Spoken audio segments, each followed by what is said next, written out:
Hello there, welcome to Trade of the Week for the first week of January 2017. Well, there's no easing back into it after the Christmas break with non-farm payrolls, manufacturing PMIs from the UK, Europe and China, as well as retailer Next reporting to the city as well. So expect plenty of market movement. So let's talk to Chris Beauchamp right here and just see what's on your agenda for next week in terms of what you're going to place a trade on.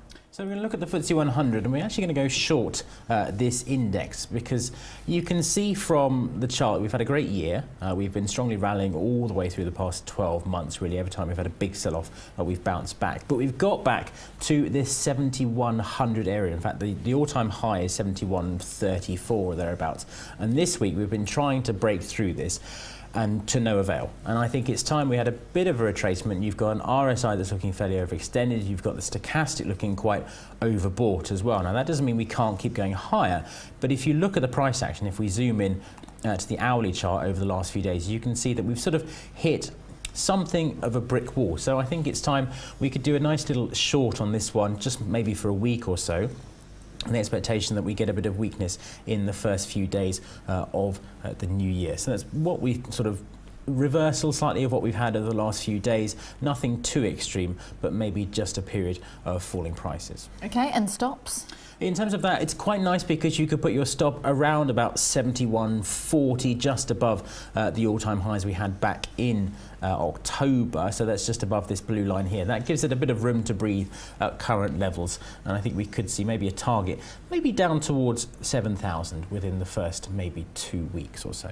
And what about the sterling? What happens if the sterling plummets dramatically in the first week? Well, the natural thing to expect if you get a lot of weakness in the pound is for the FTSE 100 to rise because of all those international companies with earnings overseas. When they bring those back in other currencies and translate them back into pounds, that makes their earnings look better. So the fall in the pound has been good for the FTSE 100 since Brexit. So that's definitely perhaps a risk to the outlook. But at the moment, the dollar looks to be weakening, which suggests the pound might be strengthening. So again, that's a little bit of downward pressure perhaps on the FTSE 100. Okay. Is there anything else that you think might affect the domestic bourse?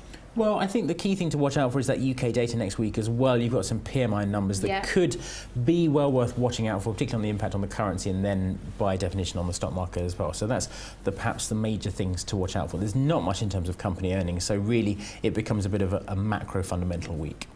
So as you say, we've got the manufacturing PMI, we've got the services and the construction as well, which will all play into this, won't they? Exactly, it's well worth watching out for. And that US data, of course, don't forget non-farm payrolls on Friday. How can we possibly forget that?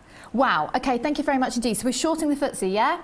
Yep. Okay, Chris Beauchamp, thank you very much indeed. So we are all set for 2017. You can add to your New Year's resolution list to put your stops on always. So wishing you lots of luck and success for next year. I'll be back on Tuesday morning at 7:30 a.m. I'll be joined by James Bevan of CCLA for a full market preview for the first trading day of 2017. Goodbye.